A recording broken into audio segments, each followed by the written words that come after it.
Salut, c'est Jean Rivière et dans cette vidéo, je voudrais te montrer comment est-ce que tu peux gagner ta vie, voire très bien la gagner sans avoir forcément beaucoup de vues sur tes vidéos. Si tu es formateur, si tu es coach ou autre, je vais te montrer que tu n'as pas besoin d'avoir beaucoup de vues et on va faire des calculs ensemble et je vais te montrer à quoi t'attendre, notamment en fonction des systèmes que tu utilises avec 300 vues par vidéo, mais tu vas voir que tu n'as pas forcément besoin d'avoir 300 vues par vidéo et qu'on peut très bien gagner sa vie, mais vraiment très bien la gagner sans même avoir 300 vues. Le gros problème, et ce qui s'est passé, ce qui se passe maintenant depuis des années et des années, c'est qu'on a tendance à mélanger deux métiers. D'un côté, tu as le métier de formateur ou le métier de coach, qui sont des métiers à forte valeur ajoutée, c'est-à-dire dans lesquels, si on a des systèmes qui sont efficients, on n'a pas besoin d'avoir beaucoup de personnes pour faire une vente ou bien pour gagner, disons, 100 € ou pour gagner X euros. Bon. Alors que lorsqu'on est influenceur, lorsqu'on est youtubeur, etc., qu'on gagne sa vie avec la publicité ou avec des partenariats ou autre chose, on a forcément besoin d'en avoir, mais c'est même pas le double, hein, c'est beaucoup plus. Et là, je dessine pas toutes les croix parce qu'il y en a, pour faire l'équivalent d'une vente que toi tu ferais en tant que formateur ou pour faire l'équivalent de 100 € de chiffre d'affaires.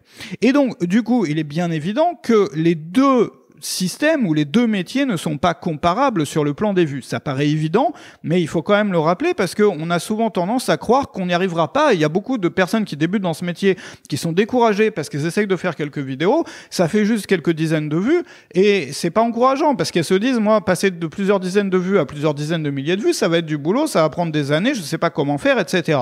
Alors que c'est beaucoup plus détendant quand on se rend compte qu'il y a besoin simplement et seulement de faire juste quelques centaines de vues pour avoir un business qui peut même être florissant et qui a aussi d'autres avantages qui sont par exemple la discrétion. Ça te permet d'être beaucoup plus discret, c'est-à-dire de ne pas avoir des gens qui viennent chez toi, de ne pas être reconnu dans la rue, de ceci, de cela. Enfin, ça correspond à certains types de personnes, davantage. Ça te permet d'éviter, on en reparlera, mais il y a quand même de plus en plus de choses qui se passent aujourd'hui avec les influenceurs, les youtubeurs, du harcèlement, des gens qui viennent chez eux, justement, des familles qui sont brisées. Ça peut même aller, et c'est allé jusqu'à des suicides récemment, si tu l'as vu dans la presse et tout ça. Bon, c'est triste tout ça. Mais moi, je pense d'ailleurs qu'on est un peu à la fin d'un cycle là-dessus, c'est-à-dire que bon, on en reparlera peut-être dans une autre vidéo plus en détail. Mais ce que je veux montrer ici, c'est qu'on n'a pas besoin d'être dans cette case-là pour avoir un business qui fonctionne et qui tourne. Et je voudrais te donner un exemple. Un exemple très simple, et là, on va abandonner de toute façon ça, parce que nous, on s'intéresse pas à ça. Enfin, moi, mes vidéos, elles sont faites davantage pour des personnes qui sont formateurs, qui sont coachs, c'est-à-dire qui proposent beaucoup de valeur ajoutée à peu de personnes, finalement. Mais même dans ce cas-là, tu as plusieurs façons de travailler. Tu as des façons à faible valeur ajoutée et des façons à forte valeur ajoutée. Comment est-ce que ça fonctionne? Ou des façons, si tu veux, inefficientes et des façons efficientes. Bon. Ça veut dire quoi? Ça veut dire, par exemple, si je prends un exemple avec la publicité Facebook, il y a plein de façons de faire de la pub Facebook. Et moi, d'ailleurs, j'avais créé, si tu t'en souviens, la semaine dernière, une formation sur la publicité Facebook qui te montrait une méthode efficiente pour en faire. Mais il y a des méthodes qui permettent notamment de ratisser large. Moi, ce que j'appelle, par exemple, la méthode du bulldozer, qui, moi, dans certains cas, m'a permis d'avoir des centaines et des centaines et des centaines de nouveaux inscrits à ma mailing list chaque jour. Jusqu'à plus de 400 inscrits par jour à ma mailing list, et j'ai constaté que à un moment, sous certaines formes de cette publicité-là, chaque inscrit dépensait en moyenne 0,23 € par mois, et ensuite ça descendait. Donc, ça, c'est pas les méthodes de pub Facebook les plus efficientes, mais c'est celles qui permettent de ratisser le plus large possible. Mais quand tu réfléchis, un influenceur, il va gagner encore moins souvent par inscrit. Et ensuite, tu as des méthodes, notamment moi ce que j'utilise aujourd'hui, mais attention, qui est ultra optimisé, c'est pas ce que tu vas avoir dès le premier jour, et c'est pas non plus ce que tu vas avoir probablement lors de la première année, parce que je travaille beaucoup sur la fréquence, il y a 3 promotions par semaine, enfin un lancement de produits par semaine, 2 promotions par semaine, etc., avec toutes sortes de choses que j'ai peaufinées au fil des années. Et du coup, je me retrouve avec le système qui est le meilleur de tout ce que j'ai créé depuis une dizaine d'années, depuis 11 ans. Bon, mais ce système-là rapporte entre 10 et 11 € par mois, par inscrit, à la mailing list. Donc, ça veut dire, et c'est plutôt stable, c'est-à-dire ça descend un petit peu, mais c'est plutôt stable. Ce qui veut dire que ici, on a à peu près, d'ailleurs ici, ça descend tellement qu'au final, t'as quasiment plus rien. C'est-à-dire que, ouais, bref, peu importe. Dans mon système, un inscrit rapporte à peu près, plus ou moins, 100 € par an. C'est-à-dire qu'il va dépenser en formation, etc., à peu près 100 € par an en moyenne. Alors que ici, il va dépenser peut-être 0,23 € par an, dans le sens où il y en a plein qui arrêtent d'acheter après. Alors après, ça se joue sur le nombre, et là-dessus, on peut effectivement faire de la segmentation. Je ne vais pas rentrer dans les détails, on en avait déjà parlé. Mais c'est la même différence, finalement, que tu as ici, entre 0,23 et 100, que tu peux avoir entre une mailing list de 200 personnes et une mailing list de presque 60 000 personnes ici. C'est-à-dire qu'une mailing list de 60 000 personnes basée sur ce modèle-là est équivalente en termes de vente à une mailing list de 200 personnes basée sur ce modèle-là. Quand tu réussis à faire 10-11 euros par mois, enfin là on est sur la base de 10 euros par mois ou de 100 euros par an parce que ça baisse un peu au bout d'un moment, mais disons 100 euros par an, tu as besoin d'une mailing list de 200 personnes pour faire la même chose que d'autres vont faire avec les méthodes qui sont à l'extrême opposé de 60 000 inscrits. C'est l'une des raisons pour laquelle ça ne sert à rien de comparer la taille de sa mailing list à ses collègues et à ses copains. Bon, c'est pareil, c'est la même différence qu'entre une vidéo de 300 vues et une vidéo de presque 86 000 vues. Et ce que je suis en train de te montrer ici, c'est que, tu vois, là, évidemment, si c'est basé sur une vidéo, on n'est pas sur de la pub Facebook. Mais ce que je veux te montrer, c'est que tu as besoin de seulement 300 vues pour faire la même chose que 86 000 vues dans d'autres modèles, et même beaucoup plus même que 86 000 vues, parce qu'une vidéo notamment d'influenceurs, une vidéo sur laquelle tu vas gagner 1 euro pour je sais pas combien de milliers de vues, bon, bah voilà, tu vois la différence. Moi, pendant des années et des années, sur 400 vues, pendant plusieurs années, à l'époque, je faisais à peu près 400 vues par vidéo. C'était des vidéos comme celle-ci qui sont plus techniques, qui vont plus au fond des choses, donc qui sont pas pour le grand public. Ça me rapportait à l'époque à peu près entre 30 et 40 000 euros par mois. Tu sais, à l'époque où je faisais les vidéos dans mon studio, d'ailleurs, c'était des vidéos simples, qui n'étaient pas montées non plus, et ça faisait à peu près ça. Donc si tu ramènes ça par vue, c'est juste énorme. Simplement, tu penses bien qu'une personne qui travaille sur d'autres modèles, sur un business inefficient, c'est-à-dire soit sur un business de type influenceur, youtubeur, soit sur un business avec un seul gros produit, pas avec des promotions régulières, avec des choses comme ça, etc., bien entendu, il réussira jamais à faire ça avec 400 vues. Ce que je veux te montrer par là, c'est que il y a une chose qui est plus facile que l'autre. C'est-à-dire que on a toujours dans notre métier à faire un effort sur quelque chose. Soit on fait un effort sur l'audience, c'est-à-dire pour gagner plus, on trouve des moyens de faire plus de vues, soit sur l'efficacité de notre système. L'efficience, j'ai envie de dire, plus que l'efficacité de notre système. L'efficience, ça veut dire quoi? C'est le nombre de litres d'essence qu'il faut mettre dans une voiture pour faire X kilomètres. C'est-à-dire, tu as des voitures, si tu prends une très vieille voiture, pour faire 100 kilomètres, tu vas avoir besoin de je sais pas combien de litres. Alors que sur une voiture ultra efficiente, tu as besoin peut-être de 10 fois moins que d'une voiture, les premières voitures de l'époque qu'on avait inventées. Ce que je veux te montrer par là, c'est qu'il y a des personnes qui ont plus de facilité pour faire de l'audience. Et pour ces gens-là, c'est plus facile de faire de l'audience, c'est-à-dire de faire du buzz, de faire ceci, de faire cela, enfin voilà, ou des vidéos qui font plein de vues. Et pour d'autres personnes, c'est plus facile de construire un business efficient. Et ça dépend de ta personnalité. Souvent, ça correspond aussi à des personnes qui vont être plus de type extraverti et des personnes qui vont être plus de type introverti. Pourquoi? Parce une personne introvertie, souvent, elle va être plus à l'aise sur toutes les choses analytiques, c'est-à-dire passer plus de temps, par exemple, sur un ordinateur, à réfléchir à la stratégie, à être vraiment tout seul, un peu comme ça, sur son ordi, à faire des calculs, à mettre des points de mesure, à se demander comment je pourrais améliorer ça, Et l'extraverti, lui, va être davantage, c'est sa compétence clé, en fait, ça va être d'attirer du monde, de parler aux gens, etc., etc. Et donc, ce que je veux te montrer par là, c'est qu'il faut pas être influencé par ce que font les autres. C'est-à-dire que, en fonction de ta personnalité, c'est aussi quelque chose que j'ai répété souvent, en fonction de ta personnalité, trouve le moyen de faire du business qui est le plus cohérent. Parce que si pour toi, c'est plus facile de travailler sur l'optimisation d'une activité pour la rendre ultra efficiente au fil du temps, ça se fait au fil du temps. Cette semaine, t'optimises un truc, la semaine d'après, encore un autre truc, et tu crées une machine, un système comme ça qui est de plus en plus efficace. Si pour toi, ça c'est plus facile, il faut que tu fasses ça. Maintenant, si pour toi, c'est plus facile de faire 10 fois plus de vues que d'optimiser ton système de façon 10 fois supérieure, fais ça. Maintenant, ce qu'il faut comprendre, c'est qu'il y a plein de facteurs. Il y a le premier facteur dans notre métier, le plus important, c'est un email, combien est-ce qu'il te rapporte? C'est-à-dire, quand une personne s'inscrit à ta mailing list, de combien est la dépense moyenne? De combien est la dépense moyenne sur la durée? C'est-à-dire, tu peux le calculer notamment sur la première année. Bon, si tu sais pas le faire, parce que ça peut être un peu compliqué à faire, demande à un développeur de t'aider à faire ça. Ça prend moins d'une journée de boulot pour mettre en place un système qui te permette de savoir exactement à mois 1 après l'inscription combien la personne a dépensé, à mois 2 combien elle a dépensé en moyenne, à mois 3, et ensuite tu le sais sur l'année. Et l'idéal, c'est d'avoir ça par source.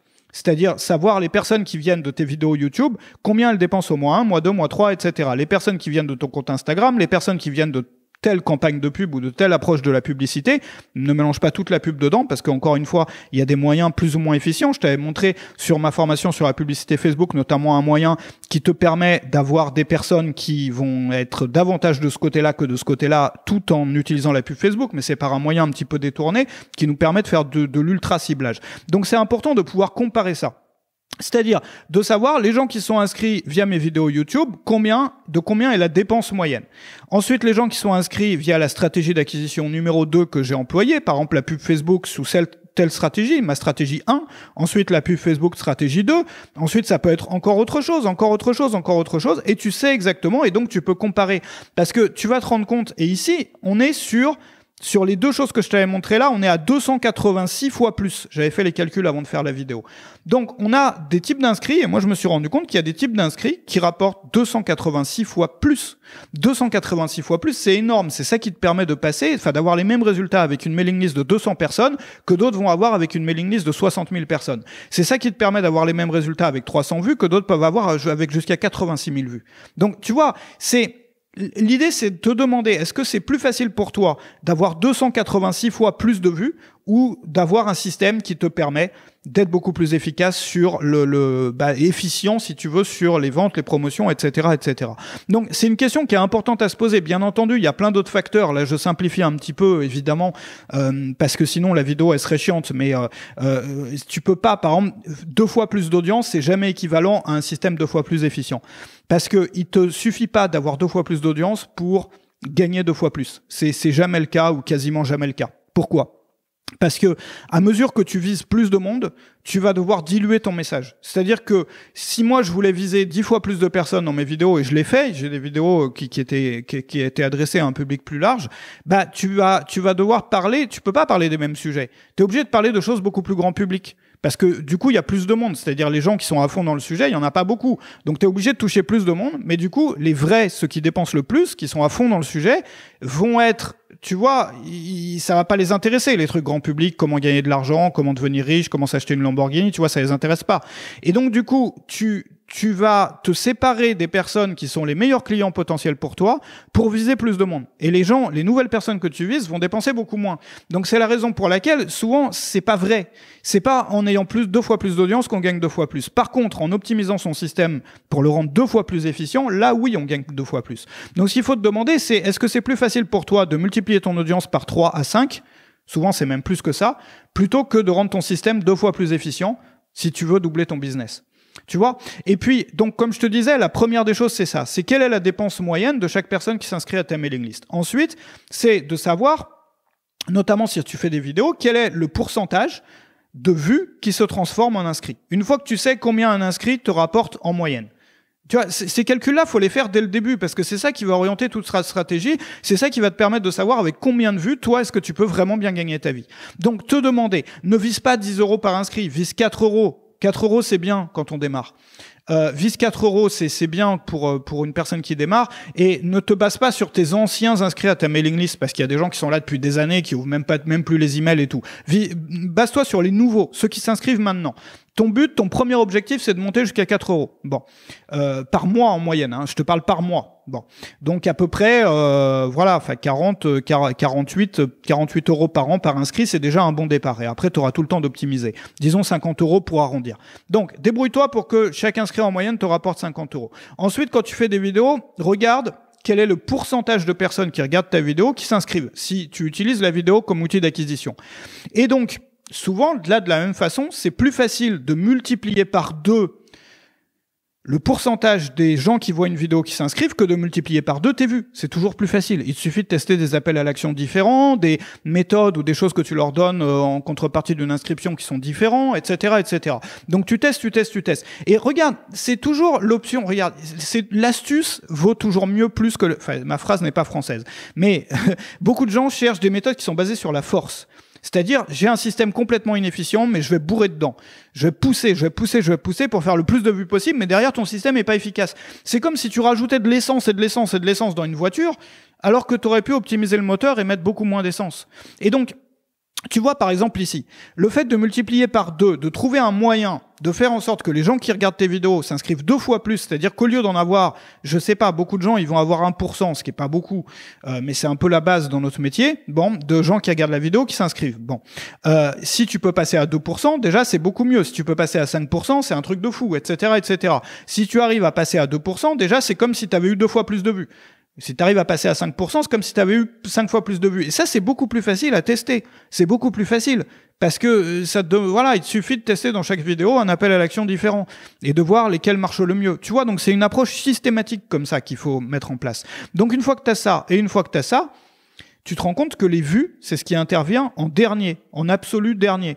C'est-à-dire qu'une fois que tu as bien optimisé ton système, que tu l'as bien rendu efficace, les vues. Alors, pour faire ça, pour passer à 4 €, faut travailler, comme je te le disais, souvent, moi, sur la fréquence. C'est-à-dire avoir souvent des offres. Souvent, quand on multiplie par 2 ou par 4 le nombre d'offres qu'on va proposer à son audience lors d'un mois donné, on multiplie aussi souvent par 2 ou par 4 ses revenus à la fin du mois. Alors évidemment, ça demande de l'organisation, etc. Mais moi, c'est la raison pour laquelle je fais tellement de contenu aussi sur l'organisation, parce que c'est important. Donc tu vois, quand on travaille comme ça de façon systématique, on se rend compte que ça sert à rien de s'exposer, ou ça sert à rien de vouloir devenir la personne qui fait le plus de vues au monde, ou etc. Ça apporte plus de problèmes finalement qu'autre chose, c'est ça. Et je voudrais aussi montrer dans cette vidéo que tout ça, ça montre qu'il y a de l'espoir pour les gens qui sont sérieux et normaux, c'est-à-dire les gens qui n'ont pas la personnalité. Je sais pas si tu as des influenceurs dans ta famille ou des youtubeurs, c'est pas les gens les plus souvent voilà, enfin je sais pas comment expliquer. Moi je suis un peu pareil, on est tous un peu pareil, mais on aime bien parler, on aime bien que ça soit nous qui enfin bref, peu importe, j'ai pas envie de rentrer dans ce sujet, je referai une autre vidéo là-dessus, mais il y a plein de gens qui sont pas comme ça, qui sont des gens normaux, des gens discrets, des gens sérieux, et ces gens-là se retrouvent rejetés sur le web aujourd'hui, c'est-à-dire qu'ils pensent qu'ils ont pas leur place. C'est peut-être ton cas. Il y a plein de débutants qui se disent moi j'ai des idées, j'ai des méthodes, j'ai une passion à partager, mais j'arrive pas à le faire parce que j'ai pas la personnalité ni le physique d'un influenceur. La réponse, c'est que tu n'as pas besoin, parce que tu peux faire la même chose en travaillant là-dessus et avoir le même résultat au final. Et tu as besoin, je te montrais dans certains cas, tu as besoin jusqu'à 286 fois moins de personnes pour avoir le même résultat tout à fait identique. Ça veut dire que tout se base sur ce qu'on appelle le back-end. Le back-end. Back-end, ça veut dire quoi? Nous, dans notre métier, ça veut dire quelque chose de différent pour d'autres métiers. Mais nous, dans notre métier, le back-end, c'est tout ce qu'on ne voit pas. Tout ce qu'on voit, c'est quoi? C'est tes vidéos, c'est tes pubs, c'est tout ça. Tout ça, on le voit. Il y a un nombre de vues dessus, tout ça. Mais dès que les gens sont inscrits ou qu'ils ont cliqué sur quelque chose, il y a une sorte de boîte noire ici. C'est-à-dire que quand tu regardes ce que fait un créateur, tu sais pas ce qu'il y a derrière. Tu peux le savoir si tu t'inscris, etc. Mais tu vois, entre ce qui se passe lors de l'inscription, après l'inscription, lors d'une vente, après une vente, la fréquence, toutes ces choses-là créent une boîte, si tu veux, qui te permet d'aller jusqu'à... Là, je te l'avais montré, fois 286, mais souvent, on peut même aller au-delà de ça. Enfin, ça dépend ce qu'on compare, c'est-à-dire de quoi, qu'est-ce qu'on compare à quoi. Mais ça te permet de passer de, de 1 € par inscrit par mois jusqu'à 10-11 € par inscrit par mois. Donc, ça te permet, dans certains cas, enfin, tu vois, donc, pour les inscrits par mois, déjà, tu peux multiplier par 10. Ensuite, sur le pourcentage de gens qui regardent une vidéo qui s'inscrivent, tu peux multiplier par temps. Ensuite, avec les upsells, tu peux multiplier par temps. Ensuite, avec ceci. Et au final, ça peut te donner des chiffres qui sont juste complètement hallucinants. Donc, ça dépend aussi de la source, on peut pas forcément l'appliquer ici, faut savoir ce qu'on compare avec quoi. Mais je voudrais juste, tu vois, sans rentrer dans les détails des calculs, mais t'encourager, te montrer que c'est possible en fait. Te montrer que quand on travaille sur son back-end, on n'a plus besoin de faire des tonnes de vues. On n'a plus besoin. Donc c'est la fréquence, les upsells, des formations, quand tu fais une formation, que ta formation donne envie d'en acheter une autre, c'est toutes sortes de choses comme ça. Et en plus, c'est plus agréable à faire parce que quand tu fais ça, tu respectes tes clients. Pourquoi ? Parce que t'es plus dans du jetable, t'es plus dans le grand public où souvent c'est des formations ou des choses jetables, c'est-à-dire que on essaye tu vois, c'est un peu comme un restaurant à touristes, on sait très bien que les gens vont acheter une fois et ne vont pas racheter par la suite. Là, quand tu travailles sur la fréquence d'offres et tout ça, tu crées une relation à long terme avec tes clients. Tu vois bien, l'objectif c'est que les gens reviennent, rachètent, etc. La fréquence c'est l'essentiel, c'est-à-dire la rétention, il y en a qui appellent ça. Moi j'appelle ça la fréquence parce que c'est aussi la fréquence de création, c'est-à-dire à quel moment, tu vois, tous les combien est-ce que tu proposes une offre, ou tous les combien est-ce que tu proposes de faire quelque chose avec toi, etc., etc. Donc c'est plus agréable parce que tu respectes tes clients. En plus, t'as plus besoin de faire, tu vois, des trucs sur le plus grand dénominateur commun, enfin sur le plus petit dénominateur commun qui va toucher tout le monde, à la fois Madame Michu et machin et tout. Tu peux parler avec des gens qui sont vraiment comme toi, même s'il y en a pas beaucoup. Et donc du coup, tu peux prendre du plaisir dans ton activité, beaucoup plus que si tu parlais à des gens qui n'ont rien à voir avec toi, tu vois.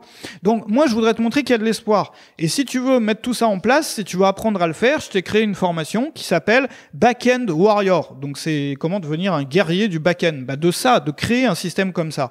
Pour doubler la puissance de ton business, bon, tu vas le voir dans les faits, ça te permet de beaucoup plus que doubler si vraiment tu le fais à fond et tu appliques ça, mais au moins de doubler, enfin, pour quelqu'un qui a jamais optimisé son business comme ça, bon, si tu le doubles pas, c'est que t'as pas suivi, enfin, je sais pas, il y a un problème de compréhension si on n'arrive pas à doubler un business sur lequel on n'a jamais travaillé sur le back-end. Donc, sans avoir un seul client en plus. Donc, tu peux doubler le potentiel de ton business, aller même bien au-delà de ça, sans avoir un seul client en plus. Bon. Donc, si tu as déjà quelques clients, si tu as déjà quelques vues, tu n'as pas forcément besoin d'avoir une plus grande audience pour doubler, tripler des résultats. C'est ce que je t'ai montré là. On peut même aller bien au-delà de ça. Et moi, je voudrais t'apprendre à dépasser des gros paliers de résultats juste en travaillant sur ton back-end, c'est-à-dire ce qui n'est pas visible de l'extérieur. Alors, c'est pas pratique d'avoir les fiches tout en ayant le crayon, le micro, tout ça. Donc, ce que je vais faire, c'est que je vais poser le crayon là.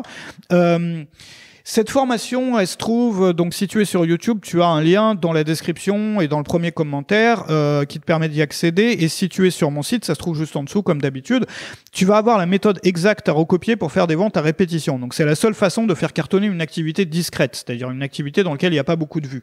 Alors je vais t'apprendre aussi, on va travailler sur ton panier moyen avec les 2 stratégies qui marchent pour faire plus de ventes à chaque vente, pour augmenter la dépense moyenne.